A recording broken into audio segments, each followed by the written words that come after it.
Galactic date 20XX. At the far reaches of space lies a planet on the brink of ruin. The planet's name? Kopai.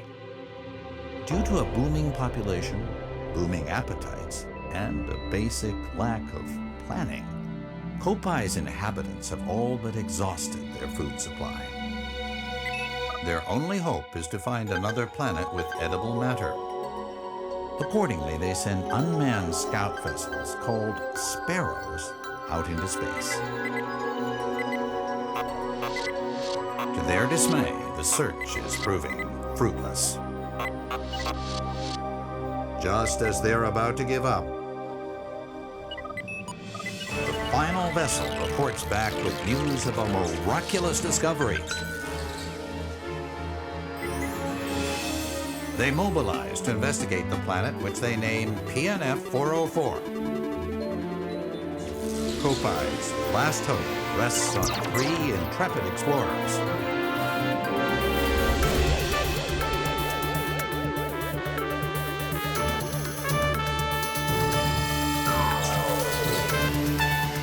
At last, the explorers' 279,000 light-year voyage nears its end.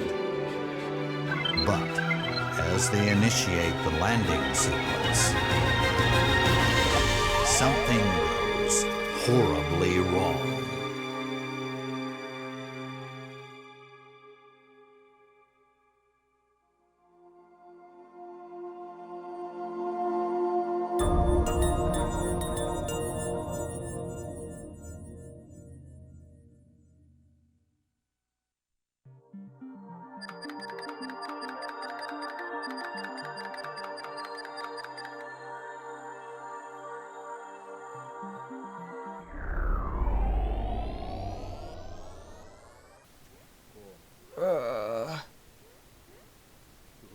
What happened?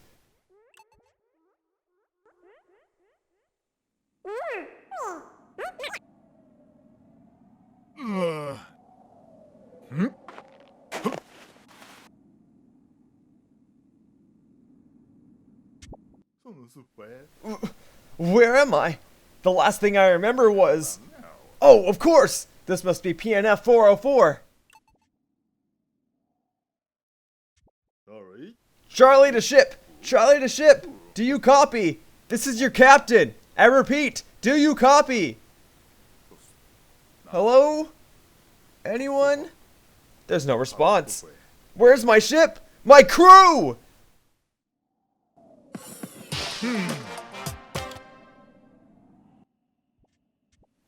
I managed to escape unscathed, but what about the rest of my crew? They could be anywhere on PNF 404. I've got to find Alf and Brittany. I only hope they survived. Hello humans, I'm Yoshiller and welcome to Pikmin 3. I shall be your commentator, game player, video editor, video uploader, and overall guide to this game, which is a wonderful, wonderful game. This is the third Pikmin game in the franchise, obviously, and it is the first one to be in HD, as it was one of the first games announced for the Wii U. And what a game to showcase the Wii U, because the visuals in this game are beautiful. Anyway, this is only the beginning of the game, so this is going to be a bit of a tutorial level. So it's going to try and describe things to newcomer players, but I am a Pikmin veteran, so I'm going to try to go through this relatively quickly, but allow me to give you the gist of it. So, there are various creatures called Pikmin. Those are these creatures with the leaves on them. At the moment, these characters do not know that they are called Pikmin. They'll find that out later. What you do is you aim using your Wii Remote and Nunchuck. You can play this with the gamepad as well, but I'm using Wii Remote and Nunchuck because I find that to be the best control scheme. You can aim, you can throw your Pikmin, you can aim wherever you want and throw your Pikmin onto different objects, and the Pikmin will attack the object.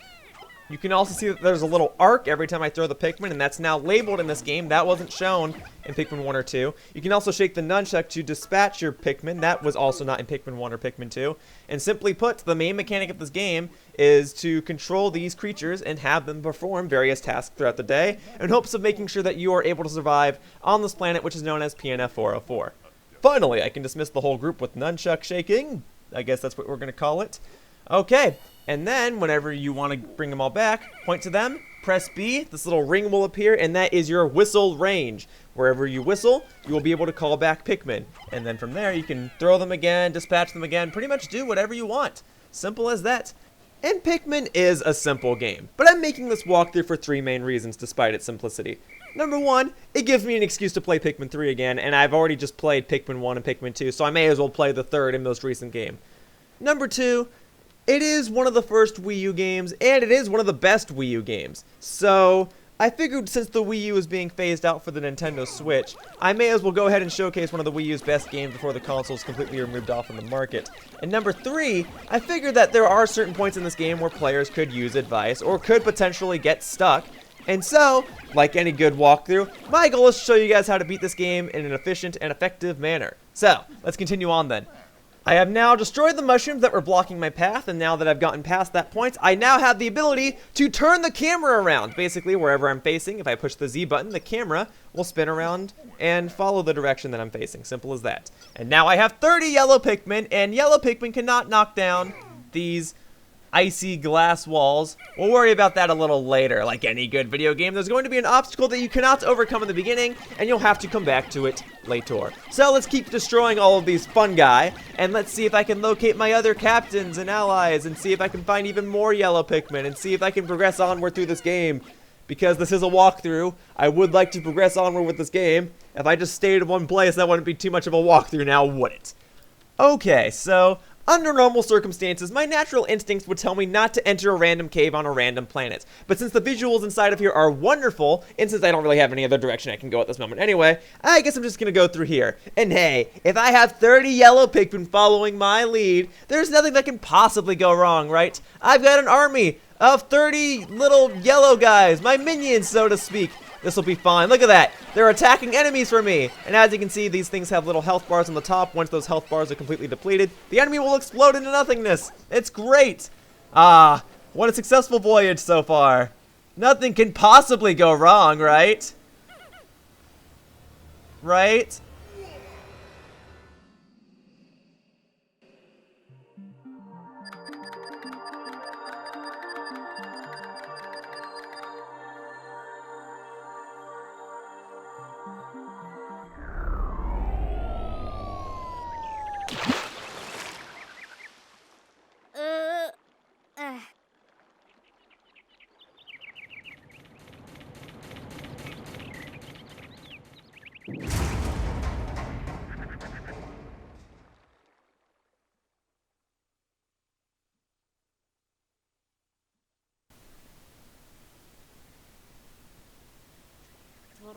It's a miracle. I'm alive and somehow unharmed.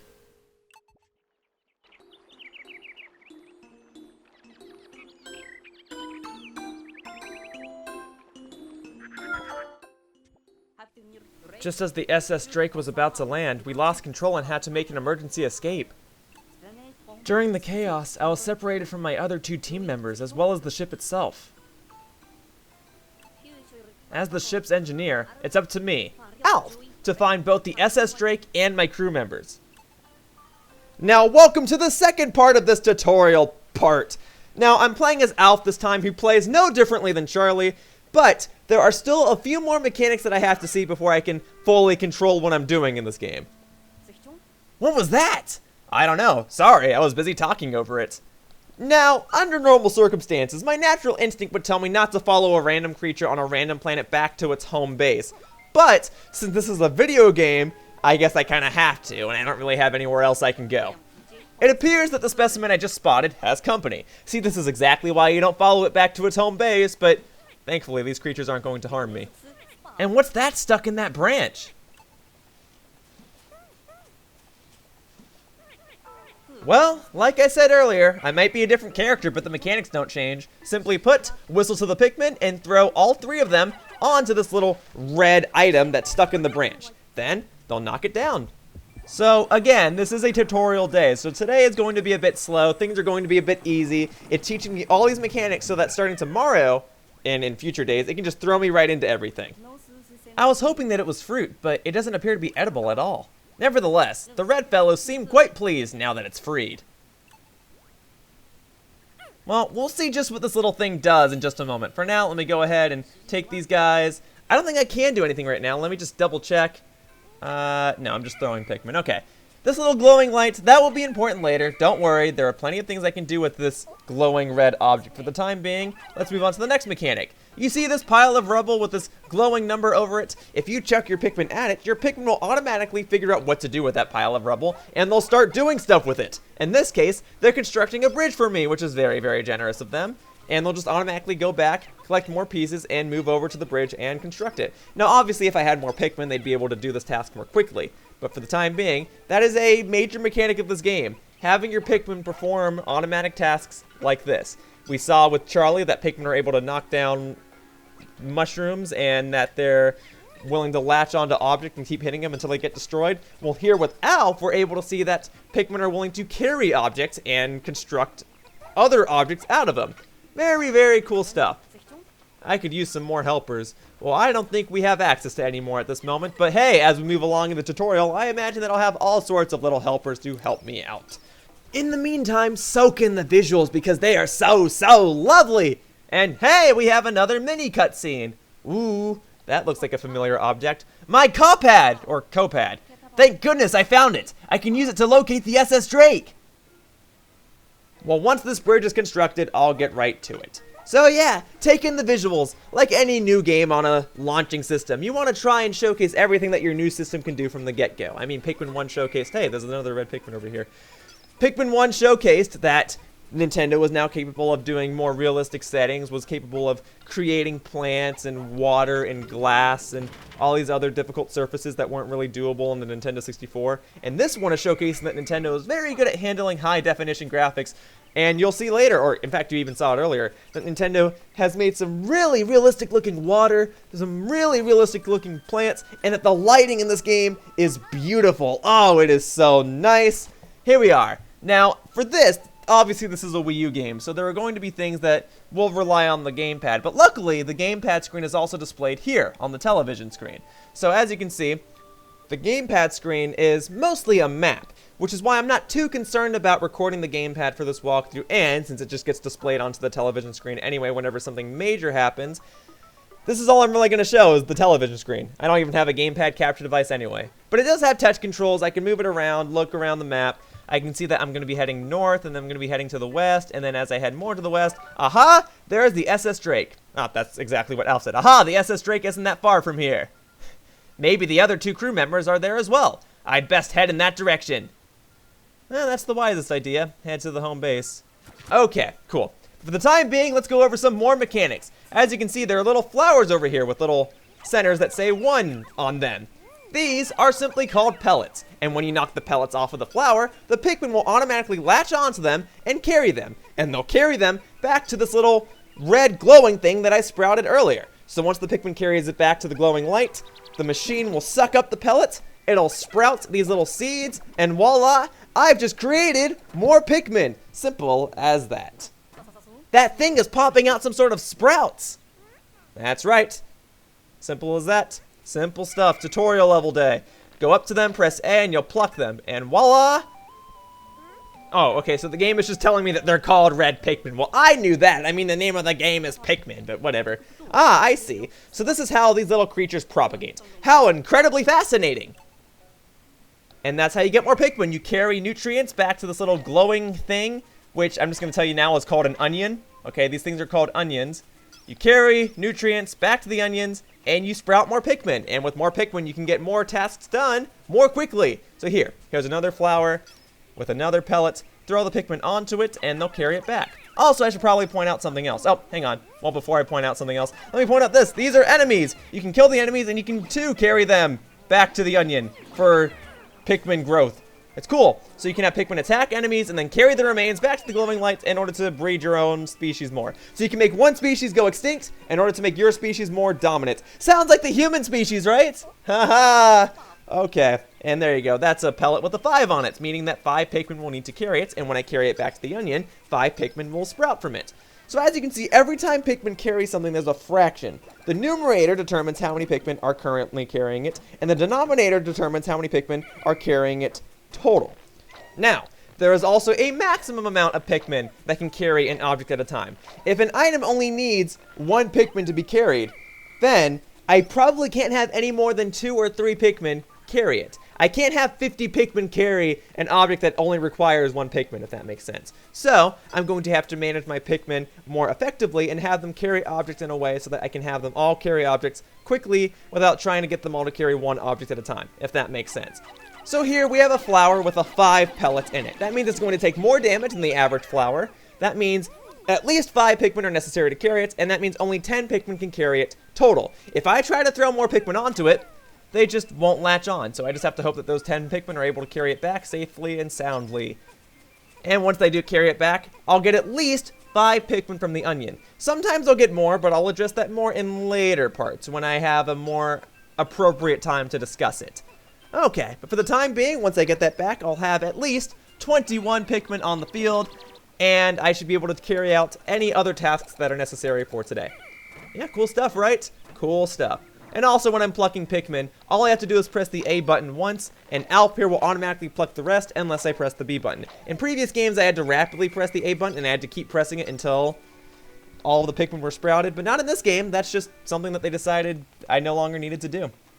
Anyway, so I have a Pikmin missing. You must be over here somewhere. There we go. Now that I have all 21 of my Pikmin with me, I can carry on, because I don't want to leave any Pikmin behind. That's a really cruel thing to have happen. And I need at least 20 Pikmin to push this box. Well, hey, I have more than enough Pikmin necessary to push that box. And with that box now being pushed, I now have access to a new area of this part of the level. Cool. Oh, but hey, there's also a glowing yellow file thing. What's that? It looks like someone's left a data file here. Perhaps the copad will be able to read it.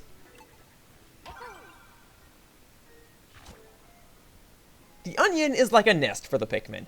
It both gives birth to them and provides them with shelter. Excellent! The copad can read the data file. So these creatures are called Pikmin? This information might come in handy later on. I'll save it in the copad's exploration notes. There you go. And so, at any time on the gamepad, you can pull up any files you need, reread any type of notes in case you forget mechanics about this game, and get through it with relative ease. Simple as that. I don't think Captain Charlie wrote this data file. So who did? Could there be other intelligent life forms on this planet? Wow, not even going to consider the fact that Brittany may have written it, huh? I guess you just really know your crew. Okay, well anyway, as I saw on the gamepad earlier, and as I can see on the gamepad now, the SS Drake is over in this direction, but first I must go through this cave. Yeah, another cave. Under normal circumstances, my natural instincts would tell me not to enter a random cave on a random planet, but since I don't really have anywhere else to go, this is the way that I'm going anyway! And for funsies, I can destroy all of the fun guy here! But it's not really going to do anything for me, except look kind of cool when I take it down, and just give me a general understanding of how destroying things in this game works, because as you can see up ahead, there's a wall, okay? And normally, you can't bypass walls, okay? Walls are meant to keep you away from other locations, and under normal circumstances, I wouldn't try to knock down a wall or hop over a wall, but hey, this is Pikmin, and I don't really have any other direction I can go. So, with my 21 red Pikmin, I'm going to go ahead and have all of them knock down this wall. Now, previous Pikmin games also had walls, but they functioned a bit differently than the walls in this game. You see, the walls in this game appear to be made out of dirt or mud, whereas in previous games they were made out of, what, fossilized coral?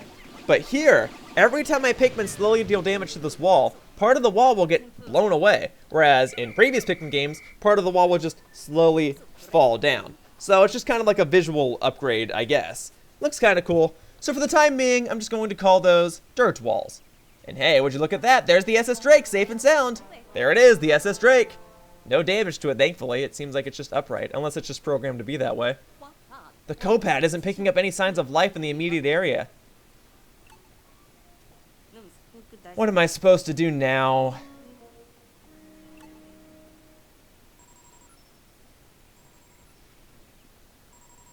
More gamepad stuff. Incoming transmission. Who could it be? Alf! It's me, Brittany! Do you copy? I'm probably going to change her voice later, but for the time being, let's just give her a regular voice. Thank goodness! You're with the SS Drake, right? I made it through the landing in one piece. The thing is, I'm trapped somewhere. And I'm starved. Oh no! We got cut off! I wonder how far away Brittany is. But at the very least, I'm thankful that she appears to be safe and sound. What's that strange sound? The sun is setting, which could mean that nocturnal predators are starting to wake up.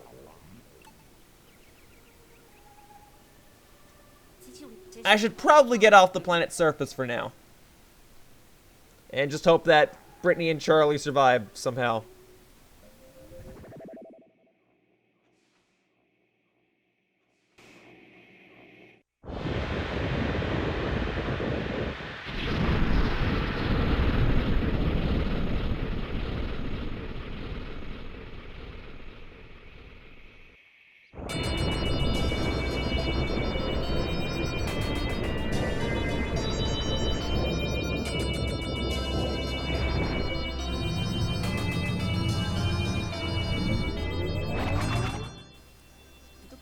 Most of the supplies we brought with us from Kopai were destroyed in the crash landing. So we now only have 3 days worth of edible provisions left. So there you go. That's how this game works. You can only keep playing for as long as you have edible food remaining with you. See, in Pikmin 1, you had to complete the game in 30 days or less. In Pikmin 2, you had infinitely many days, so you could take 100 days if you wanted to. And in Pikmin 3, you can take as many days as you want to, as long as you have the necessary supplies in order to keep you going. So I think that's actually kind of clever. Anyway, let's see what Alf has to say about the day. We're shipwrecked on this planet. Some creatures called Pikmin helped me find the SS Drake, but our cosmic drive key is nowhere to be found. We won't be going anywhere without that. Luckily, I made contact with Brittany, and will set out to find her tomorrow. When I took off in the ship, the Onion took flight as well. Odd, but amazing. So yeah, at the end of every day, Alf, or any of the other captains, will write some sort of message. It'll explain the day. They'll talk about how much food they have left. Oh, do I want to erase my previous save data? Just ignore that. I'm going to do that. Sorry, if it's not obvious, I've played Pikmin 3 before, but I'm deleting my old save data so that I can record a new one for you guys, because you guys are awesome. Anyway, every day the day will end. Some captain will talk about the day. You'll be able to see how many Pikmin you've sprouted, and the Onion will come with you every time you leave the planet. So the Onion will also be safe and sound. Boom. And then, every time you're about to start a new day, you'll be brought to this map selection system. And as you can see, I have located Brittany over in the Garden of Hope, it appears to be called. And Alf's probably going to say something about it in just a moment, so we'll see what he has to say. There we go. I've tracked down Brittany's signal. Right now, finding her is my highest priority. Well, I understand. Of course, if I also wanted to, I could go back and revisit the previous level. However, I'm also very concerned that our cosmic drive key is now missing. If I don't find that, the Drake won't be able to fly fast enough to get us back to Kopai. That would be very, very bad. So, okay. I can go back to the previous day if I didn't like the progress that I made, or I can select any of the levels, and in the top right corner, I can see what day it is and how many nutrients I have left. But for now, that wrapped up this part of Pikmin 3, and I'd like to thank you all for watching. If you'd like to see the playlist for this walkthrough, that'll be available in the description. There's also a YouTube card, and I'll see you guys next time when I attempt to save Brittany. Bye-bye, humans! Whoosh!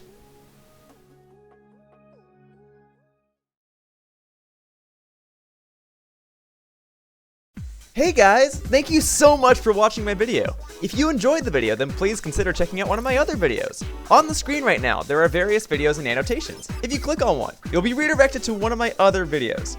I post new content every single day, so there's bound to be something that'll catch your interest. And hey, if you want to continue supporting me, then please subscribe to my channel so that you can stay up to date with all of my latest videos and announcements. It's free, and it really helps me out. Also, I have a Twitter account. I usually post announcements there, so if you want to know what my upcoming plans are, then I strongly advise that you check that out as well. Anyway, thank you for watching the video, and I hope to see you around in the future. Bye-bye, humans! Whoosh!